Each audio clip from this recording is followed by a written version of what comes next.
Hello friends.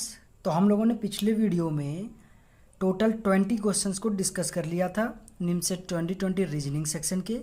तो अभी भी 20 क्वेश्चन बचे हुए हैं। जैसा कि आपको पता है टोटल 40 क्वेश्चन रीजनिंग सेक्शन से आते हैं, एप्टीट्यूड सेक्शन से भी। तो हम लोगों ने 20 क्वेश्चन कर लिया था, तो इस वीडियो में बचे हुए क्वेश्चन को डिस्कस करेंगे। तो क्वेश्चन नंबर 71 है, कह रहा है which of the 4 options should fill the missing cell. तो ये जो डब्बा खाली है ना, तो यहाँ पे क्या भराएगा हम लोग को ये जानना है, पहचानना है।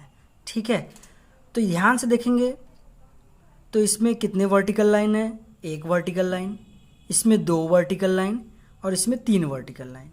ठीक है, 1 2 3, इसमें 1 2 3 है ना, एक vertical line, 2 vertical line, 3 vertical line.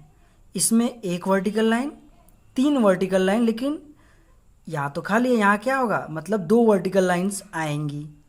तो ऑप्शन नंबर पहला हो सकता है या तो थर्ड वाला होगा। तो मतलब ऑप्शन सेकंड तो होगा नहीं, क्योंकि एक ही वर्टिकल लाइन है, इसमें भी एक ही वर्टिकल लाइन है। तो अब हमको चेक करना है कलर कौन सा होगा। 2 वर्टिकल लाइंस तो होंगी, अब कलर कौन सा होगा। ठीक है, तो इसमें देखिए जो वर्टिकल लाइन है रेड कलर की है, रेड है, ब्लू है और वाइट है। रेड ब्लू वाइट, इसमें भी रेड ब्लू वाइट। इसमें क्या दिख रहा है, ब्लू वाइट, वर्टिकल लाइन देखना है। रेड हो गया, सॉरी ब्लू हो गया, वाइट हो गया, तो कौन सा बचा, रेड वाला होगा, है ना। तो वर्टिकल लाइंस रेड वाली होंगी। यहाँ तो ब्लू है, तो मतलब ये ऑप्शन रॉन्ग है। तो option first is the right answer. ठीक है, नेक्स्ट क्वेश्चन 72 है, कह रहा है in the following question the symbols, ये सिंबल्स हैं, इलस्ट्रेट द फॉलोइंग मीनिंग्स, इन सब की मीनिंग बताया हुआ है। ठीक है ना, तो ये दिया हुआ है। तो स्टेटमेंट क्या कह रहा है, K has L, L percentage M, M star N has O. ये स्टेटमेंट है, इसकी मीनिंग हम लोग पहले लिख लेते हैं। के हैज़ एल की मीनिंग क्या होगी, के हैज़ एल की मीनिंग क्या होगी। तो यहाँ से हम लोग देखेंगे, बताया है कि पी हैज़ क्यू की मीनिंग है P is neither greater than nor equal to Q. मतलब पी न तो बड़ा है न ही बराबर है क्यू के, तो मतलब पी छोटा रहा होगा क्यू से। तो सेम मीनिंग यहाँ से निकालेंगे। तो के हैज़ एल मतलब के छोटा रहा होगा एल से, तो हम लोग इसको लिख लेते हैं के छोटा रहा होगा एल से। ठीक है, फिर दिया है स्टेटमेंट एल परसेंटेज एम। तो परसेंटेज की मीनिंग यहाँ बताया हुआ है, कह रहा है कि P is not greater than Q. P percentage Q की मीनिंग है कि पी बड़ा नहीं है क्यू से। तो यह क्या हो सकता है, पी बड़ा नहीं है क्यू से, तो मतलब पी क्यू से छोटा रहा होगा या तो बराबर रहा होगा, है ना। तो यहाँ पे क्या मीनिंग निकालेंगे, एल परसेंटेज एम की, एल जो रहा होगा हमारा छोटा रहा होगा एम से या तो बराबर रहा होगा, यही हो सकता है। ठीक है, थर्ड वाला क्या कह रहा है, M star N, M star N बोला है क्वेश्चन में कि स्टार की मीनिंग क्या है, P is neither greater than nor smaller than Q। मतलब P न तो बड़ा है न ही छोटा है Q से, मतलब P और Q आपस में बराबर हैं। तो यहाँ से मीनिंग हम लोग निकाल पाए कि M और N भी बराबर होंगे तब। ठीक है, लास्ट दिया हुआ है कि N has O, N has O। अभी हम लोगों ने यहाँ से ड्रॉ किया था, मतलब N जो होगा छोटा होगा O से। ठीक है, तो हम लोगों ने ड्रा कर लिया स्टेटमेंट। अब कंक्लूजन क्या कह रहा है, कंक्लूजन कह रहा है के हैज़ एम, पहला के हैज़ एम। कंक्लूजन देखने से पहले इसको हम अगर मर्ज कर दें, कहने का मतलब के छोटा है एल से, अगर इसको मिला कर लिख दें तो मतलब एल बड़ा है के छोटा है, तो नीचे लिख दिया। और कह रहा है एल जो है छोटा है एम से, एल जो है छोटा है एम से, तो मतलब एम ऊपर रहा होगा एल नीचे, हो सकता है बराबर भी रहा हो। और कह रहा है एम और एन बराबर है, मतलब एम जो है एन के बराबर है इसी पोजीशन पे। और कह रहा है एन छोटा है ओ से, मतलब एन नीचे ही रहेगा, ओ बड़ा है मतलब, तो ओ ऊपर लिख दिया हम लोगों ने। ठीक है, एक सीक्वेंस बना लिया। अब कंक्लूजन देखते हैं। कंक्लूजन कह रहा है के हैज़ एम, के हैज़ एम का मीनिंग क्या था, हैज़ का मीनिंग था कि के छोटा होगा एल से, तो यहाँ पे के छोटा होगा एम से। क्या लग रहा है, के छोटा होगा एम से, सही कह रहा है, के नीचे है तो छोटा है, एम बड़ा है। तो यानी कि option first is the right option. ठीक है, तो ये ऑप्शन हमारा सही है। तो नेक्स्ट क्वेश्चन चलते हैं, आगे ऑप्शन देखने की भी अब ज़रूरत नहीं है। निमसेट में एक से अधिक ऑप्शन सही नहीं रहते, ठीक है। तो 73 क्वेश्चन कह रहा है, study the following arrangement carefully and answer the question given below. ये दिया हुआ है कुछ और कह रहा है 3 of the following are alike.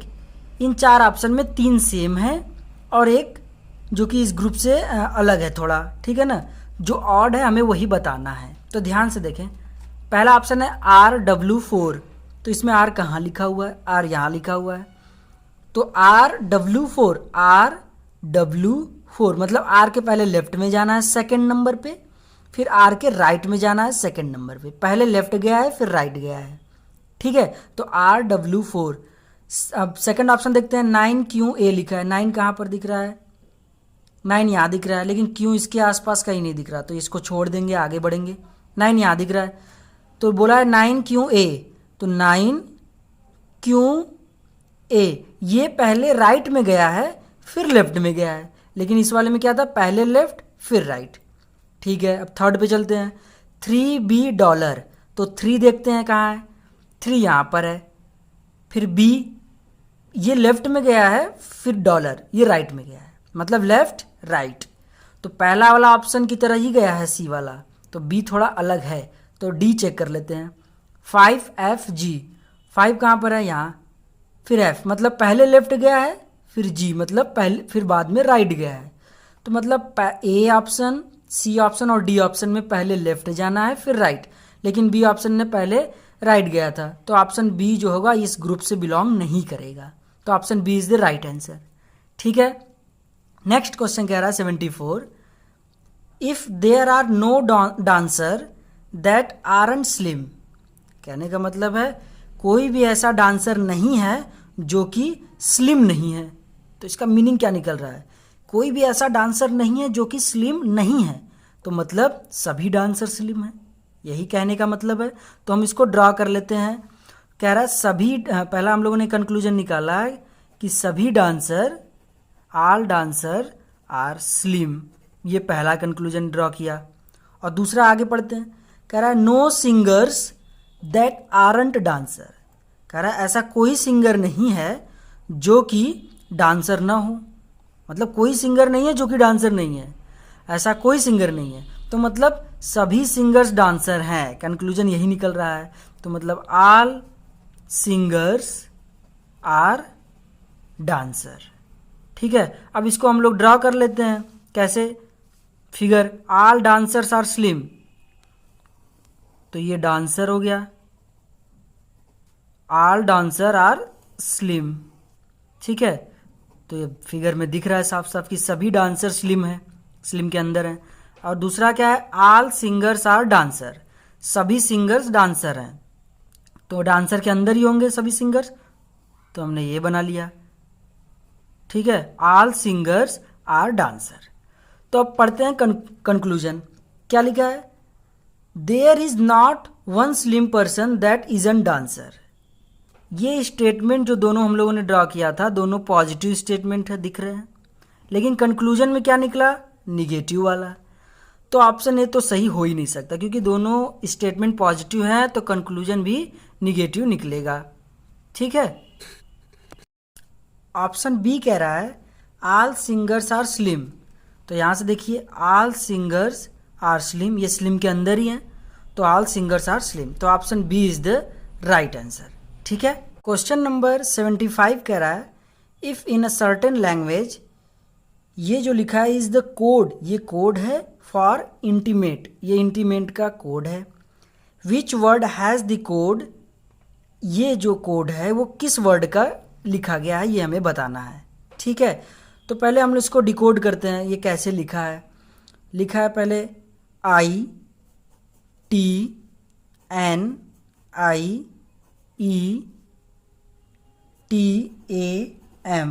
ठीक है। ये किसका लिखा गया है? इंटीमेट का, तो इंटीमेट इसके नीचे लिख लेते हैं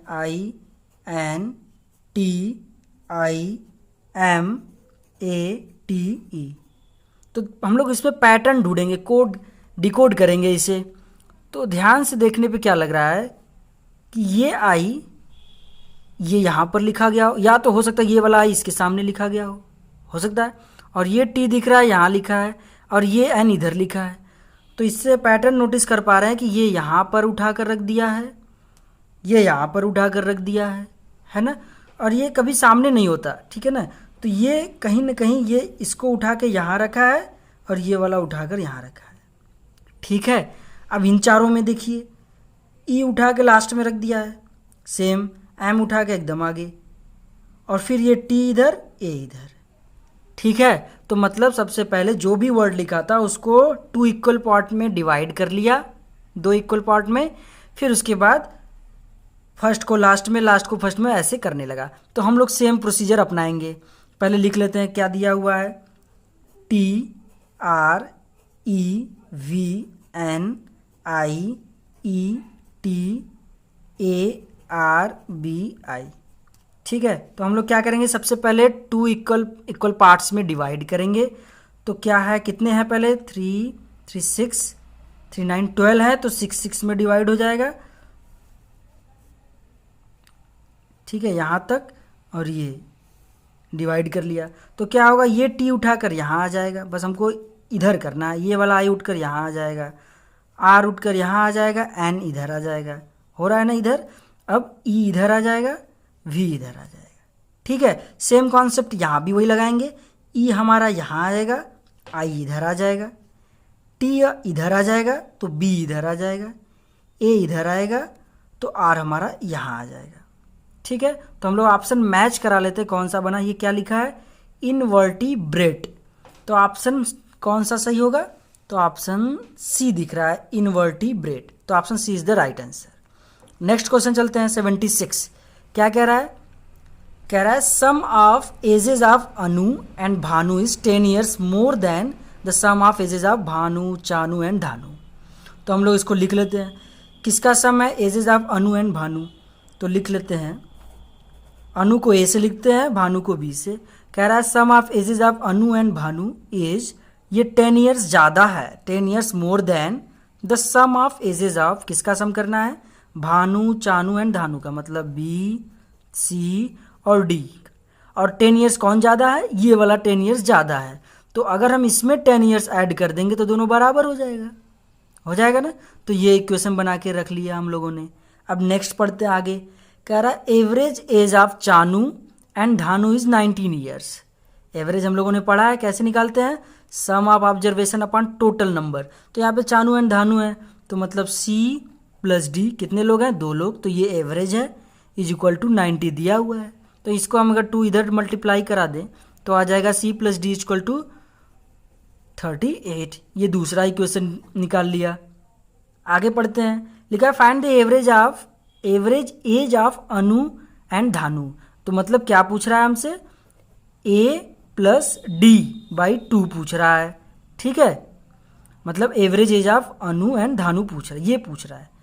और दिया क्या है, if Dhanu is 10 years elder than Chanu, मतलब जो धानु है वो 10 साल बड़ा है, किससे, चानू से। तो बराबर कब होंगे, तो अगर चानू में 10 ऐड कर दे तो दोनों बराबर हो जाएंगे, ठीक है। तो ये तीसरा इक्वेशन डिकोड कर लिया। अब इन्हीं तीनों को सॉल्व करके ए और डी निकाल लेंगे, तो इसमें पुट कर देंगे, 2 से डिवाइड करने के बाद हमारा आंसर आ जाएगा। हम फ्रॉम इक्वेशन 1 देखें, अगर क्या दिख रहा है इक्वेशन 1 में, A plus B equal to B plus C plus D plus 10। C plus D की वैल्यू 38 दिख रहा है, तो इसमें पुट कर दें, और ये बी और बी तो कैंसिल, तो क्या बचा, A is equal to C plus D की जगह 38 और ये 10 आ गया 48। ए की वैल्यू आ गई, मतलब अनु की। अब हमको चाहिए डी, तो यहाँ से देखें from third, D is equal to, अगर सी पता होता तो डी आराम से निकल गया होता, तो सी इससे निकाल लेते हैं। सी की वैल्यू यहाँ से क्या आएगी, 38 माइनस डी, तो यहाँ रख देते हैं 38 माइनस डी प्लस 10। तो डी को इधर भेजें तो 2d, 38 और प्लस 10 हो जाएगा हमारा 48, ठीक है। अब 2 से डिवाइड करेंगे तो आएगा 2 2 जा 4 और 2 4 जाए 24। तो ए और डी की वैल्यू इसमें रख देते हैं, ए की वैल्यू 48, डी की वैल्यू 24, ठीक है। तो इसको ऐड करेंगे तो आएगा 72/2, मतलब 36 ईयर्स। यही एवरेज एज है ए प्लस डी, मतलब अनु और धानु का। तो हम लोग ऑप्शन मैच करा लेते हैं, कौन सा ऑप्शन सही होगा, option A is the right answer. ठीक है। क्वेश्चन नंबर 77 कह रहा है in a competitive examination in Maharashtra state 9% candidates got selected from the total appeared candidates. तो मतलब महाराष्ट्र स्टेट में 9% कैंडिडेट जो है सेलेक्ट हुए हैं जितने भी अपीयर हुए थे। Tripura state had an equal number of candidates appeared, जितने इसमें टोटल कैंडिडेट थे उतने ही त्रिपुरा में भी हैं। और त्रिपुरा में 12% कैंडिडेट्स गॉट सेलेक्टेड। तो कहने का मतलब है महाराष्ट्र स्टेट है, एक त्रिपुरा स्टेट है। महाराष्ट्र स्टेट में 9% कैंडिडेट सेलेक्ट हुए हैं और त्रिपुरा में 12% कैंडिडेट। ठीक है। तो कह रहा है कि with 102 more candidates got selected then Maharashtra states. तो त्रिपुरा में 102 कैंडिडेट्स ज़्यादा सेलेक्ट हुए हैं महाराष्ट्र से। तो यहाँ से भी साफ साफ दिख रहा है कितने ज़्यादा सेलेक्ट हुए हैं, 3% ज़्यादा सेलेक्ट हुए हैं। तो यहाँ से क्या कंक्लूजन निकला कि जो 3% है वो किसके इक्वल है, 102 के, क्योंकि इसने भी तो बोला ना 102 कैंडिडेट ज़्यादा सेलेक्ट हुए हैं। तो यहाँ से दिखा 3% ज़्यादा, तो मतलब 3% किसके इक्वल है, 102 के। आगे पढ़ते कह रहा है what was the number of candidates appeared from each state. दोनों स्टेट में कितने कितने स्टूडेंट अपीयर हुए थे और बताया था कि दोनों में सेम ही थे। तो मतलब 100% टोटल स्टूडेंट थे। तो हमें यही कैलकुलेट करना है एग्जैक्टली। ठीक है। तो 3% की वैल्यू पता है तो 100% निकाल ही सकते हैं। तो 1% की निकाल लेते हैं। तो क्या आएगा, 3 से इसमें डिवाइड करेंगे, 3 3 जा 9, 3 4 जा 12। तो हमें 100% चाहिए तो क्या हो जाएगा, 100 का अब इसमें मल्टीप्लाई कर देंगे तो 3400। तो option number A is the right answer. ठीक है। अब नेक्स्ट क्वेश्चन चलते हैं। 78 कह रहा है Shiva gave 40% of his monthly salary to his mother. तो कहने का मतलब है कि शिवा जो मंथली सैलरी पाता था 40% अपनी मम्मी को दे देता था। और लास्ट में क्वेश्चन में लिखा भी है what was Shivas monthly salary, मतलब उसकी मंथली सैलरी ही पता लगानी है। तो शुरू में ही हम लोग लेट कर लेते हैं, मंथली सैलरी मान लेते हैं हम लोग 100 है। ठीक है। ये क्या है, मंथली सैलरी है। ठीक है। आगे पढ़ते हैं। ये जो मंथली सैलरी है उसका 40% अपने मम्मी को दे दिया। तो यानी कि मदर को कितना दे दिया, इसका 40%, मतलब 40 रुपये है ना। 100 रुपये कमाता था तो 40 रुपये अपने मम्मी को दे दिया। और कह रहा है फ्रॉम द रिमेनिंग, जितना बचा, कितना बचा, रिमेनिंग कितना बचा, बचा क्या 100, 40 दे दिया तो 60 बचा। ठीक है। आगे बढ़ते हैं। फिर कह रहा है ही यूज्ड 7% फॉर इलेक्ट्रॉनिक गैजेट। ये जो 60 रुपये बचा है इसमें अब 7% इलेक्ट्रॉनिक गैजेट में यूज़ कर लिया। अब देखो इसका 7% निकालना थोड़ा, जब लोग निकालेंगे तो इंटू 7/100 करेंगे तो 0 0 कैंसिल, नीचे एक 0 बच जाएगा। तो वो पॉइंट क्रिएट करेगा डेसिमल, जो कि हम चाहते नहीं। तो हम यहाँ पे क्या दिमाग लगा सकते हैं कि मंथली सैलरी को 1000 लेट कर लें। ठीक है।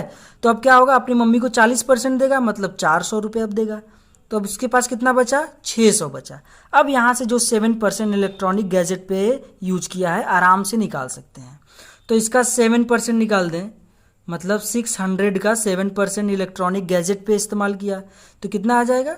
तो 7/100 करेंगे तो 00 कैंसिल, 6 7 जा 42। ठीक है। और फिर क्या कह रहा है, एंड 23% ही केप्ट, वो रख लेता था। तो इस जितना था पैसा उसी का 23%, मतलब 600 का 23% करेंगे तो क्या होगा, ये 00 कैंसिल हो जाएगा, बस 6 का मल्टीप्लाई करना है। ये आ गया हमारे पास 138। ठीक है। अब क्या करते हैं, आगे पढ़ते हैं क्या लिखा है, the remaining amount he transferred to his friends account. अब कह रहा है अब जितना बचा है अपने फ्रेंड के अकाउंट में डाल दिया। पहले अब 600 बचा था, अब इन दोनों पे खर्चा किया तो अब कितना बचा है, अब रिमेनिंग कितना है, 600 था, ये दोनों को ऐड कर लेते हैं, कितना हो जाएगा, 2 दे देंगे 140 और 180 हो जाएगा। तो इसको सब्ट्रैक्ट करेंगे तो आएगा हमारा 420।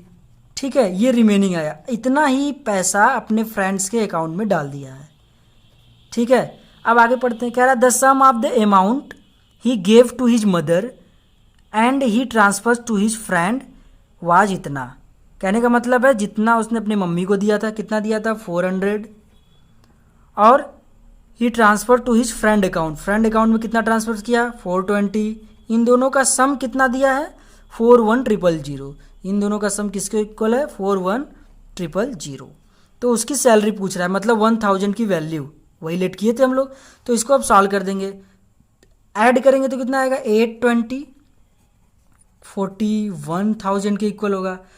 तो हमें निकालना है 1000 के इक्वल, तो पहले एक के इक्वल निकाल लेते हैं। तो एक की वैल्यू क्या होगी 41000 बाई 820, ठीक है। तो हमको 1000 की वैल्यू बतानी है, तो 41000 820 इंटू 1000। जब इसको सॉल्व करेंगे ये 0000 कैंसिल, ये 41 2 बार में कट जाएगा, तो कितना आ जाएगा, यहाँ 30 बचे हुए हैं, इसको जब हम लोग काटेंगे तो 2 5 10, 50 और 30, तो यहाँ पर आ गया 50 और 000, तो मतलब 50,000, ठीक है। तो ऑप्शन नंबर हम लोग मैच करा लेते हैं, option number C is the right answer, ठीक है। अब नेक्स्ट क्वेश्चन चलते हैं, क्वेश्चन नंबर 79 क्या कह रहा है, read the information given below and answer the question that follow. सबकी मीनिंग बताया हुआ है, तो कह रहा है इसकी मीनिंग क्या होगी, Sachin star Madan minus Reena means, इसकी मीनिंग पूछ रहा है। तो स्टार की मीनिंग पहले पढ़ लेते हैं। ए स्टार बी का मीनिंग है कि A and B are of same age, मतलब दोनों की एज सेम है। तो यहाँ से क्या निकला, सचिन और मदन की भी एज सेम होगी, तब मतलब सचिन और मदन दोनों की एज सेम है। आगे पढ़ते हैं, अब माइनस दिख रहा है तो माइनस वाला पढ़ते हैं। ए माइनस बी मतलब है बी इज यंगर देन ए, मतलब बी छोटा है ए से, माइनस के इधर जो भी लिखा है वो छोटा है ए से, तो माइनस के इधर ये लिखा है मतलब रीना छोटी है मदन से, और ये दोनों सेम एज के थे, सचिन और मदन सेम एज के हैं, और रीना छोटी है मदन से, तो रीना मदन से छोटी है तो रीना सचिन से भी छोटी होगी, ये दोनों सेम एज है। तो सबसे छोटा कौन हुआ, रीना। तो option A is the right answer, Reena is youngest. तो यहाँ तो रीना इज ओल्डेस्ट लिखा है, और मदन कह रहा है यंगर है रीना से, नहीं, रीना ही सबसे छोटी है, और कह रहा है मदन सबसे छोटा है, नहीं। तो option number A is the right answer, that is Reena is youngest. Question number 80 कह रहा है, फिर वही दिया हुआ है स्टेटमेंट्स, स्टार माइनस और प्लस की मीनिंग। यहाँ पे पूछा है कि x plus Y plus Z is same as, ये किसके इक्वल है यही बताना है। पहले इसकी मीनिंग हम लोग डिकोड कर लेते हैं, x plus Y plus Z की मीनिंग क्या होगी। तो प्लस वाला पढ़ते हैं, प्लस वाला बोला है a plus B means a is younger than b, मतलब जो आगे लिखा है वो छोटा है b से। तो यहाँ से क्या निकलेगा, x is less than Y, sorry मतलब x y से छोटा है। तो लिख देते हैं यहाँ पे x y से छोटा है, और y प्लस जेड पढ़ेंगे तो आएगा y छोटा है z से, तो मतलब y इज स्मॉलर या यंगर देन z। तो यहाँ से निकला कि x सबसे छोटा है और z सबसे बड़ा है। तो कौन सा ऑप्शन सही होगा हम लोग अगर निकालें, ऑप्शन ए कह रहा है y minus x minus Z. तो माइनस की मीनिंग थी कि b is younger then a, तो अगर y माइनस एक्स देखें तो बोलेगा x is younger than y, दिख रहा है x is younger than y, ठीक है। x माइनस जेड पढ़ेंगे तो क्या होगा, z is younger then x, z क्या छोटा है x से, नहीं ना, तो option A is wrong. B पर चलते हैं, क्या है z माइनस वाई, मतलब y is younger than z, दिख रहा है y is younger than z, ठीक है। आगे बढ़ते हैं, y माइनस एक्स मतलब x is younger than y, तो जो कि दिख रहा है x is younger than y, तो मतलब option B is the right answer, ठीक है। तो हम लोगों ने टोटल 80 क्वेश्चन तक डिस्कस कर लिया है, अब बचे हैं ओनली 10 क्वेश्चन, जिसे हम लोग नेक्स्ट वीडियो में डिस्कस करेंगे। अगर वीडियो समझ में आया हो तो वीडियो को लाइक करें, चैनल को सब्सक्राइब करें। तब तक के लिए थैंक यू।